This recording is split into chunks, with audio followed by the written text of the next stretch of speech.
பெரியார் ஒருவர்தான் பெரியார், அவர் போல் பிறர் யார், பெருமைக்கு உரியார். காசியானந்தன் அவர்கள் தந்தை பெரியாரை பற்றி எழுதும்போது சொன்னார், தந்தை பெரியார் ஒருவர்தான் பெரியார், அவர் போல் பிறர் யார், பெருமைக்கு உரியார்.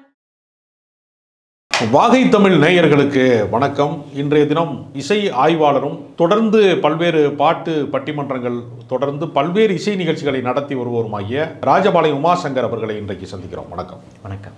தந்தை பெரியார் குறித்து போன தலைமுறை அவரோடு வாழ்ந்த தலைமுறை சார்ந்தவர்கள் பாரதிதாசன்ல இருந்து பல பேர் பெரியார் குறித்து எழுதியிருக்கிறாங்க.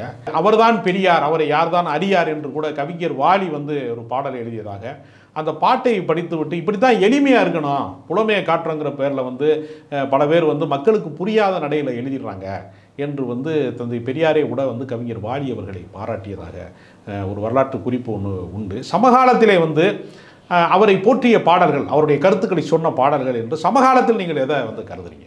தந்தை பெரியாரை பற்றிய முக்கியமான ஒரு பாடலை இசை பாடலை உணர்ச்சி கவிஞர் காசியானந்தன் அவர்கள் எழுதினார். தந்தை பெரியார் தமிழ் இசை மன்றத்திலிருந்து அதை வெளியிட்டாங்க. அதை பாடினவர் மதிப்பிற்குரிய புஷ்பவனம் குப்புசாமி ஐயா அவர்கள் பாடினாங்க. ரொம்ப முக்கியமான பாடலாக அதை நான் பார்க்குறேன்.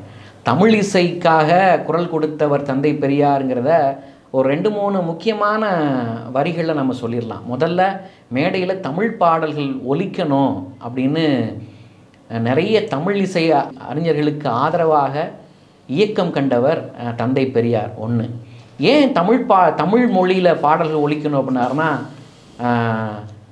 தாகூர் அவர்கள் கூட ஒரு கவிதையில் சொல்லியிருப்பார், அந்நிய மொழியின் மூலமாக ஒரு கவிதையை ரசிக்கணும், ஒரு கவிதையை அனுபவிக்கலாம் அப்படின்னு சில பேர் சொல்கிறது என்னுடைய காதலிட்ட பேசுகிறதுக்கு வக்கீல் வச்ச மாதிரி, வக்கீலை ஏற்பாடு பண்ணுற மாதிரின்னு தாகூர் சொன்னார். எவ்வளவுதான் வசதியானவனாக இருந்தாலும் காதலிக்கான முத்தத்தை வேலைக்காரனிடம் கொடுத்து அனுப்ப முடியாது என்று தாகூர் சொல்லியிருக்கிறார். ஆமாம், அதை தான் நீங்கள் இது எந்த காலகட்டத்திலேனா கீதாஞ்சலி எழுதப்பட்ட போது அவரே மொழிபெயர்ப்பு செய்ய வேண்டும் என்று அவர் அடம்பிடிக்கிறார் தாகூர்.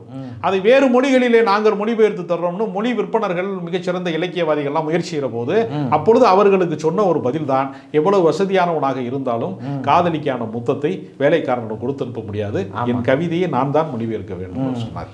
இதை தான் தந்தை பெரியார் அவர்கள் அவருடைய தமிழ் இசைங்கிற உரையில் அவர் குறிப்பிடுறாரு. என்ன குறிப்பிடுறாரு அப்படின்னா, ஏற்பாடு பண்ணவன் தமிழன், பாடுறவன் தமிழன், பாட்டு மட்டும் தமிழில் இல்லைன்னா என்னடா அர்த்தம், புரியாத பாஷையில் ஏன் பாடணும்னு சொல்லி குரல் கொடுத்தவர் தந்தை பெரியார். அதை தாண்டி அவருக்கே உண்டான அந்த கலக குரல் என்ன அப்படின்னா, பக்தி பாடல்கள் பாடுறதோடு நின்றாதீங்க, தமிழ் இசை இயக்கத்தில் வாழ்வியல் பாடல்களும் பாடுங்கன்னு சொன்னவர்.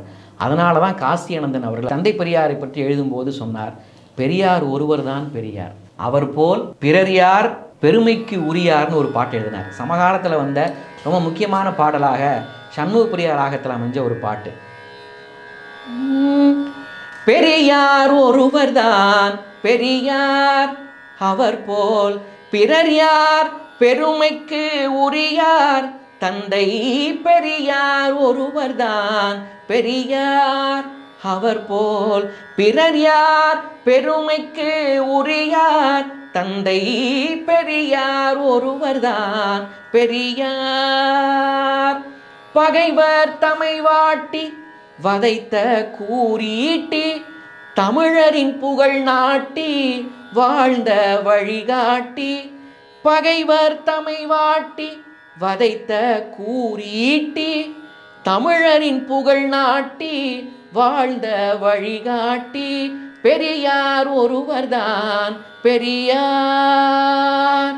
மாட்டை தீண்டுவான் ஆட்டை தீண்டுவான், மனிதரை தீண்ட மறுத்தானே, நாட்டை உலுக்கினார் பெரியார், அவர் கண்ட நரிகளின் வாலை அறுத்தாரே, கோல எழில் கொஞ்சும் பெண்களின் உலகினை கொடியவன் கூண்டில் அடைத்து வைத்தார், காலம் காலமாய் அழுத பெண்களின் கண்ணீரை கிழவன் துடைத்து வைத்தான்.